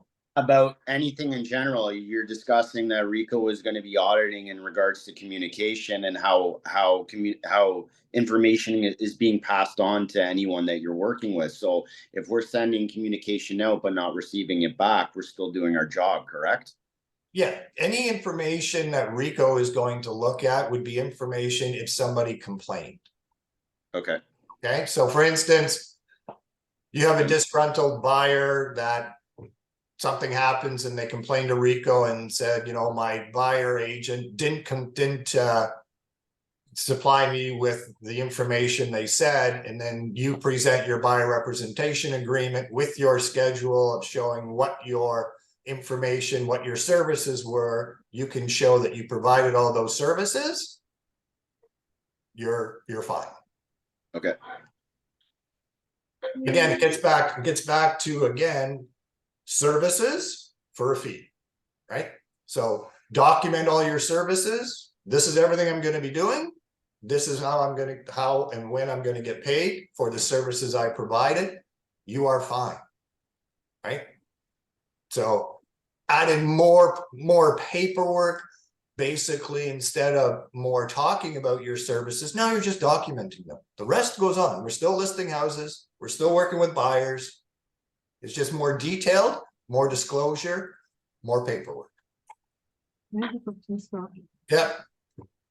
So with this new information disclosure document that we have to submit, is this going to replace the working with a realtor document? I'm sorry, Ina, is it what? Is it going to replace working with a realtor? I've read through working with a realtor. This information from Rico is mandatory. Okay. And it is the only form that you can use. Working with the realtor was created because under Rico, you had to disclose to the possible client, consumer, what their options were. That's what working with a realtor was for. Okay. So this particular form, the actual guide, and I'm holding it here, it's mandatory. Okay. So if you decide after this that your clients want to move into strictly signing a listing agreement, by all means, go ahead. There is more detail on the working with a realtor. There's actually more places for a prospective client to initial that they understand. So if they decide that they don't want to sign this, then you pull out working with the realtor and they go through it and they say, you know what, I'm more comfortable initialing this, then get that initial. But you have to show that they received this and you actually explained it to them. Okay. Yeah, Michelle? The question is, what about marketing advertising, as in e-newsletters, area information, door knocking? I think that goes back to the difference between providing general information versus your own opinion. Correct. Yeah. General information is fine. You start getting into specifics, you start getting into guidance, okay? Then you are in a position where you are now acting and guiding something, and implied representation could be the possibility. But if it's general market conditions, general information, then you're fine. That's actually a great question, because right now I'm doing 1,000 door hangers and I'm knocking on doors. So come December 1st, if someone asks me in their house to evaluate their home, I have to bring paperwork with me. I would be carrying the RICO information stuff. Yeah. And if you are going to go in, you absolutely, they still can get information about what the market is doing in the sense of general information. Okay. So you could walk through and you could do a presentation. You could absolutely do that, but they need to have the RICO information guide first before any discussions take place. So they understand how a realtor consumer client relationship is. So in saying that, so they have to sign that document, initial it, and then I can sit down and say, I believe your house is worth this much. Before that happens, that has to be initialed, that form. You have to explain before any information is given to a consumer, they have to have received the guide. Okay. And review it with them. Okay. So carry it with you. Yeah. But that homeowner is not a seller at that point. Correct. This is just a neighborhood conversation, technically speaking. So, I mean. But you can't tell them how much their home's worth. I believe, and Scott, I need you to correct me if I'm wrong here. In the conversation that you may have with a homeowner, because you want to discuss whether or not they're interested in selling, does not make them a seller yet. Correct. Or paperwork at that point is not necessarily required, maybe smart to do, but is it required? Because I think that's the big question here, is that we as realtors, we have fiduciary rights to buyers and sellers. We don't necessarily have fiduciary rights to neighborhoods or unknown people, you know what I mean, in general conversation, until our service becomes to the next level. Am I right or wrong there, Scott? Consumers are owed, doesn't matter if they're a client or not, they're owed honesty, fairness, right? There's things in the act that have always been there. The consumer has the right to get all their information before they make a decision to list with somebody. They may have 3 or 4 agents that come in, right? To do a presentation. The fact that they haven't, but the fact that you're not into that relationship yet, that doesn't necessarily mean you have to have a ton of paperwork, is what I'm getting at. Until such time when they've asked for a service, and maybe that service is an evaluation of their home. Now they've asked for a service. Correct. Any time that you are going to give a service, an opinion of value is a service. Well, of course, yes. Okay. Anything that conversation from the start. I'm just the gentleman there. I think his name's Mark. Yeah. 1,000 door hangers. I'm knocking on doors. He can't waste time doing all this paperwork. He's just going to drive him crazy. But until he gets to the point where he's got a conversation with a homeowner who says, "Hey, this looks like this is going somewhere," he shouldn't worry about the little things until he gets to the point where he's providing at least a service. A service is anything that the seller or potential client can take as being advice or guidance. Okay? Which means that, for instance, if I'm door knocking and people say, you know, we're thinking about moving, great. Just want you to understand, under the Real Estate Council of Ontario, here's how, if we're going to have a discussion about my services, first thing I have to let you do is I have to send you, or I have a copy here of the RICO information guide. Before we get into any discussions, need to go through this with you. Would you like to do that now? I can leave you a copy and call you back and set up an appointment, or I can leave you a copy, send you a copy by email, and set an appointment up to come over at 8 o'clock tonight, or tomorrow will be better. But before any information you give them, they have to have received the RICO information guide. Okay. Angie has a question. Scott, quick question. Does that RICO information guide need to be sent to me now? It will be part of the mandatory paperwork, correct? It needs to be in the deal file. As you know, I do a lot of newsletters where I put in figures from Rexdale and talk about what a particular style of house was going for. And can I still do that? Under the information of market statistics, yes. Okay. If you get into somebody calling you, and if you happen to be out there and, hey, Tina, can you do a walkthrough and tell us what our specific house is worth? They need to get the information guide and understand it before you can give them any further information. Okay, thank you. Okay. So Scott, this information guide, sorry, has any signatures on it that client has to give us a copy back? Yeah, it's actually, if you just go to RICO, go to RICO, go to TRESA. They have it online, and they also have the unrepresented party disclosure as well. But we will, as with the forms that with the other listing forms that I have, Michelle will send this out to everybody that's on here. Yeah. It's on RICO. It's readily available on RICO right now. Yeah, thank you. I do have another question. If I write a letter of opinion for a fee, what else would I need a part of that RICO guide? Well, they're going to need the RICO guide. Yeah. And if you are going to be getting paid for a service, then you need an agreement that says, I am, for this particular period of time, for this fee, giving you a letter of opinion. You can put any fee, right? Because a lot of those things are things that you just do for clientele. So there's going to be $0 on that. If it's zero, it could be zero, but it just says, here's the service I'm providing.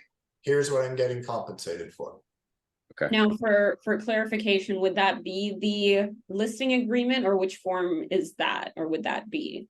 Well, there is the listing agreement, or there's also, like, if you are doing if you are representing them in any way, there is I believe another form, and I'll go through it, just talking about the service that you're providing, and the service is exactly that. I am supplying you this service for a letter of opinion on this particular property for this value, or whatever fee it is.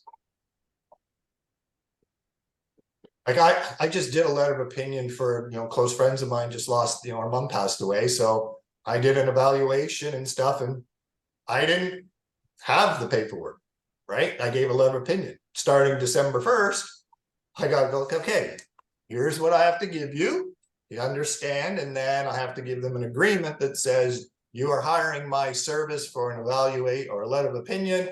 And based on that, my fee is you're taking me out to dinner. Or no fee. Or whatever. But he's actually taking me out to dinner. So okay. I feel like all of this paperwork is gonna, sorry to interrupt. I feel like all of this paperwork is gonna be incredibly intimidating. I did a letter of opinion yesterday. for somebody. And I feel like, not so much buyers too, but sellers in particular are like, oh, we don't want to sign anything. I feel like this is going to be incredibly intimidating for the people that we have to deal with on a daily basis. So let me ask you a question. And how do you deal with working with a realtor today? Like, how do I deal with the actual form working with a realtor? Yeah, how do you deal with working with a realtor today? I typically explain the clauses and say, you know, this is what's going on. So working with a realtor under current act states that at the first meaningful opportunity, you present the potential client with working with a realtor and explain it to them. Simple, right? And I can tell you that when we first brought those out, public was like, I'm not signing anything. And I would simply say, look, this as it states right here, you're only signing acknowledging that I fulfilled my obligations to present this to you and explain. This does not contract you in any way whatsoever. Okay, that's fair. This form, this working RICO information guide states it boldly, like it's a really good guide actually.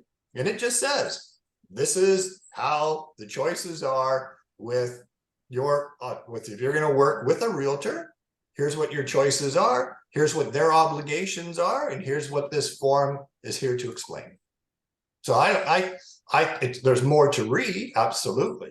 But after looking at the guide, I think it's going to answer a lot of questions, especially the one where it's like, well, I really don't want to sign. I don't want to sign up with you.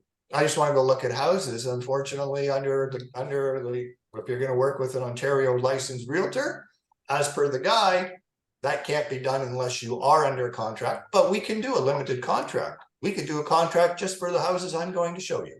Would you be okay with that? Okay, you know what? That's fair. Okay. That's fair. Thank you. No problem. And can these all be done with the e-signature? Yes, they can. So before you even meet your people, you can attempt to get this stuff, and if they don't give it to you, you don't waste your time. Exactly. Okay. Well, not that you're wasting your time, you're violating the TRESA 2002 if you're out showing people properties that are not your listing, that they're not under contract. Yeah, no, what I meant by that was you get to them, you get to the house, oh, here, I got some paperwork to do before we step in, and they, oh, I'm not signing that. That's the time I'm talking about. Yeah. Get it up front before you get on the car, That's yeah. Scott, Yep. with a clarification again. If you're in a team or a group, if you're looking at houses with one person, and then the next day the other person in the team or the group takes you out, do you still have to re-sign new documents, or can it be for the team or the group? On the actual buyer representation agreement, there is a line that you have to put the agent's names that are going to be representing the buyer and who are going to be representing the seller. And once you have designated which representative they're going to be, it cannot be revoked. You can't jump back and forth. I missed that part. Yeah, so if you're going to sign up a buyer representation agreement, you're going to have two people that are going to be showing those buyers properties, and those agents have the information about buyers' motivation, buyers' pre-qualification. Both of them need to be on that buyer representation agreement or added to it. All right, so if you're a team of 8 people, every agreement you sign is going to have all 8 people on it, because there's no sense one day, Bob might show it or Susie might show them next week. So you're just going to put everybody on that agreement. Does that make sense? If that's what you're going to do, but most teams of that size would have 2 or 3 buyer reps, and the other ones may be working listings. So whoever is going to be the buyer representative needs to be on the agreement or added to it, because you can add a person to it after the fact. You just do an amendment to the buyer representation agreement that the buyer agrees to, that says, I'm now adding, we're adding this person to be an additional designated buyer representation agreement, the buyer rep. So they all don't have to go on, but understanding that only the people that are on the buyer agreement, the agents, are the ones that are entitled to the information. So if you have 8 people on a team and only 2 people are representing the buyer, only those 2 people are entitled to the information about the buyer, not the whole team. Right. Okay.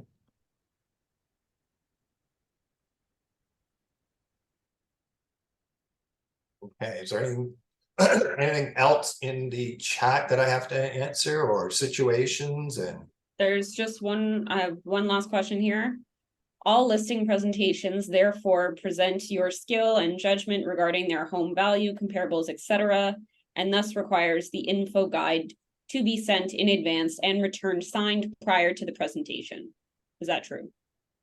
I would be doing it that way. Yeah. Okay. Yeah, they have to get the information guide on both sides of the consumer, buyer or seller, before any discussion that you can have with them about guiding them. Okay, and should we be sending all online newsletters and advertisements for review with the new rules? Read that again. Should we be sending all online newsletters and advertisements for review with the new rules? Well, the advertising won't change unless you are in your advertising are giving some kind of guidance or an opinion. Then yes, it has to change. But if it's general information about a neighborhood, general information about the market stats, things like that, then that isn't any different than what you're doing now.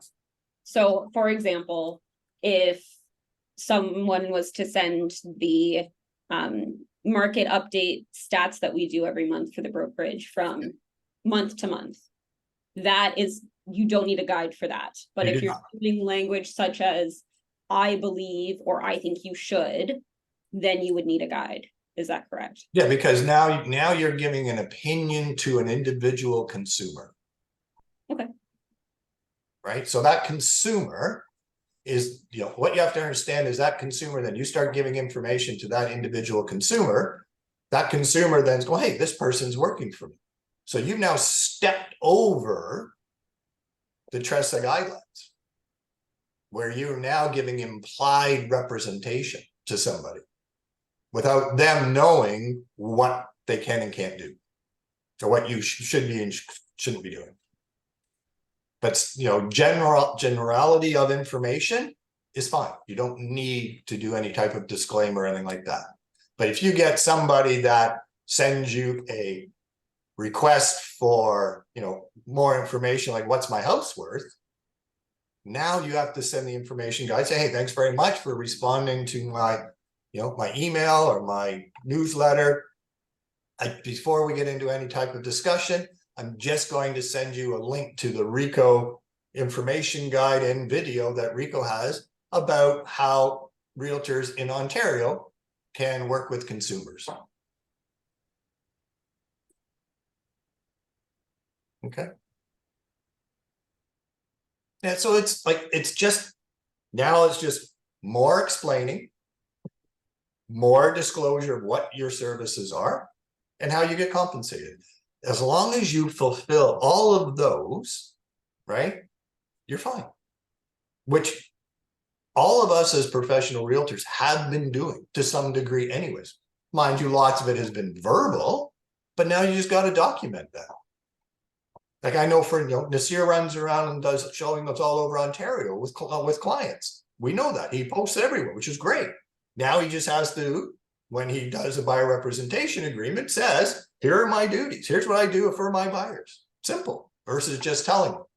No different than everybody, however you service your clients today, you just got to document it and make sure it's part of the agreement so they know what to expect. And that's all RICO is saying. Disclose what you're going to do. Make sure it's in writing so that there's no he said, she said, and that's where the issues come up. Okay, I have another question. Okay. For example, my buyer guide recommends a home inspection and some prospects may get my guide before signing a BRA. Does that need to be removed? It is, if it's general information, okay? If you are saying this is general information for buyers tips, sellers tips, that's just general information for any consumer. That'd be fine. Okay.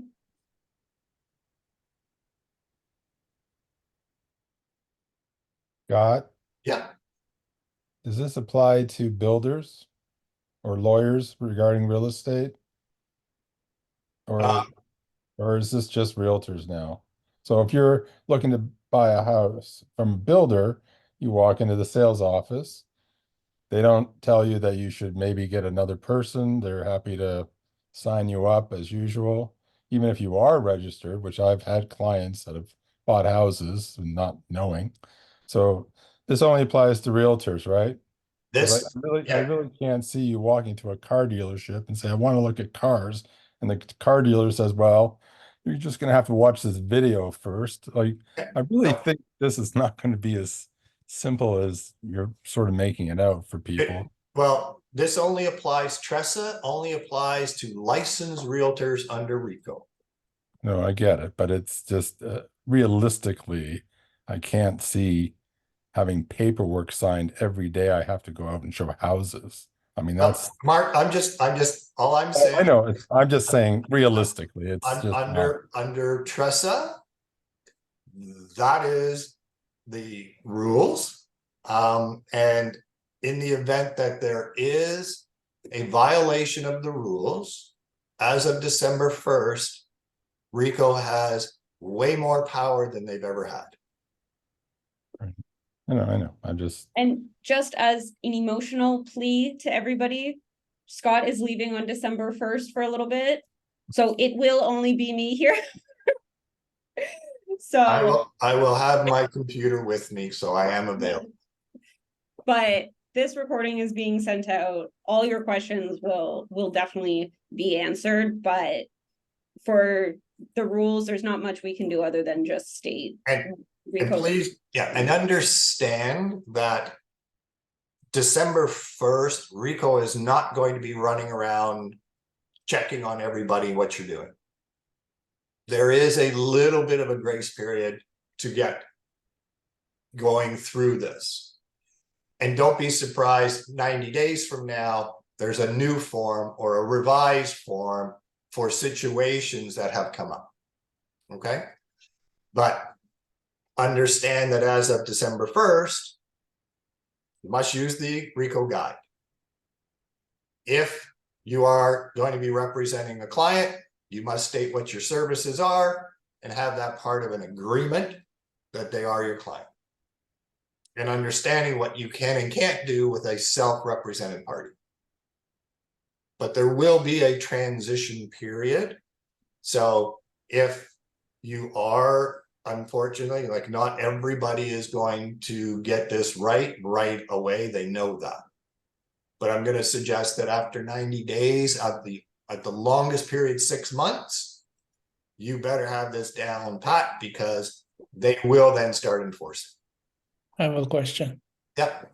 So in our transaction kits that we have already made up on, let's say, our offer forms, many forms will be changed. So will it be automatically, it'll tell you that this is no longer valid, right? The way it used to for. Like, If you have transaction kits, then as of December 1st, go in and see if they are updated. If not, update them.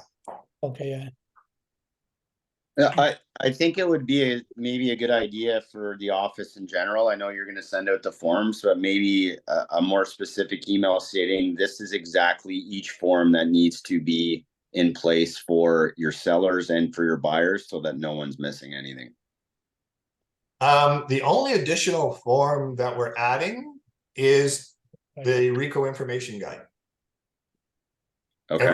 Everything else, the buyer representation agreement, receipt of funds, all of that for the buyer side, everything's the same. There's no additional except that the RICO information guide is. And then forms 209, 216. Depending on the situation, what you're doing.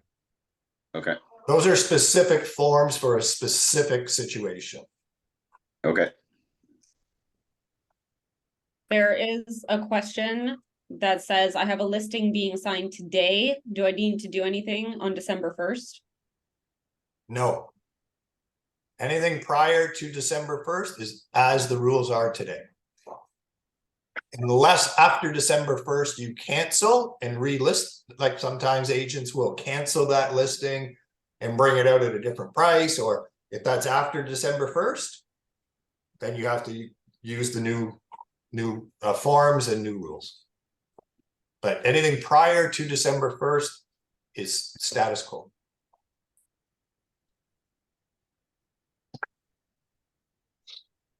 Okay.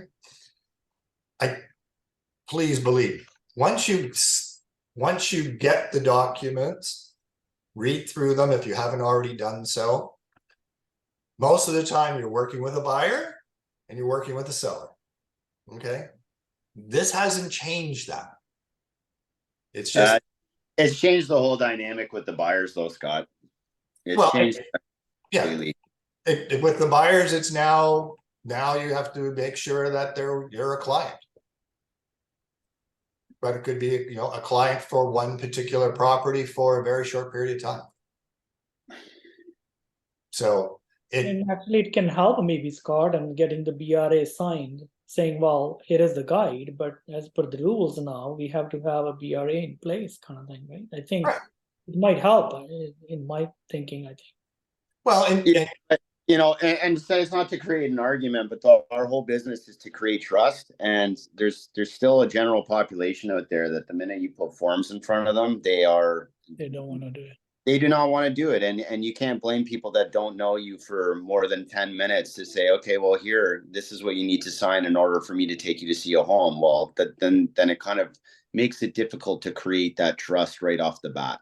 And that's the only thing I'm saying. Okay, so let me just correct something here, Mark. In the guide that you have to give to every possible client, it states that if you don't do it that way, you're violating RICO rules. Okay. I understand that, and I'm going to do it, Scott. Right? So no, but I'm saying as a consumer, I've got a guide from a provincial body that says, oh, so now everything has to be documented. There's no gray area of who's representing whom. So from that point of view, it's just, Mr. Buyer, please understand, I got to send you this guide.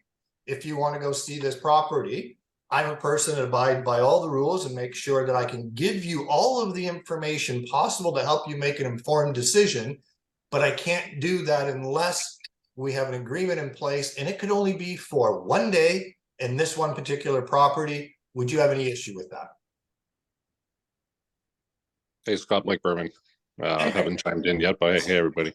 I mean, it's going to be same across the board, right? It's the buyers. Yeah, there's going to be a learning curve, especially for the ones that are already under buyer reps. Like there's going to be 6 months of why do we have to do that?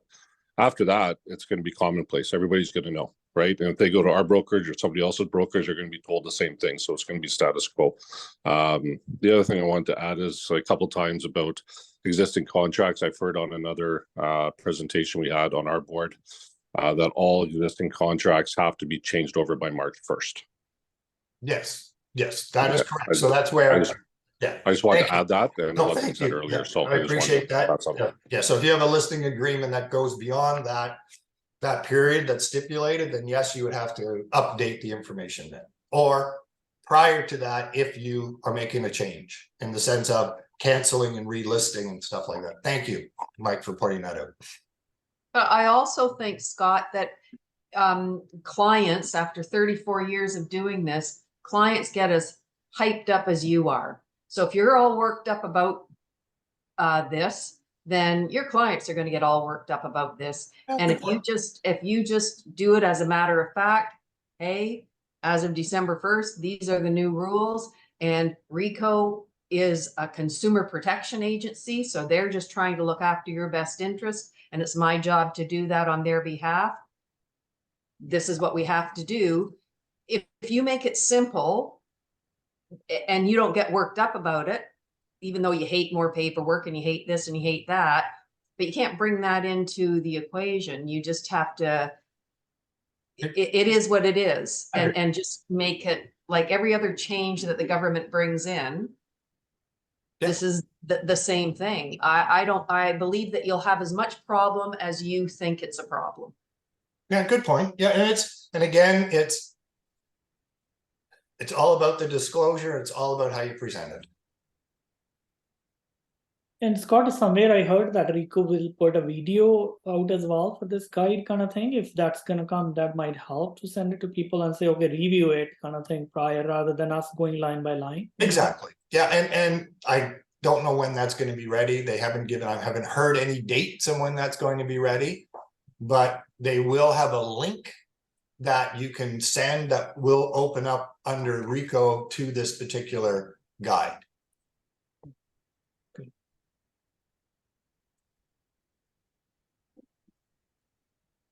I just want to make sure if anybody has any questions on the way that as of December 1st, if you're going in to get a listing, what your first step has to be, what you present first. That, you've got the information guide, you've got your listing agreement, you've got your data sheets, you have, I highly recommend that you give a Schedule A of here's my services as a listing agent, and that you're designating who the designated representatives are.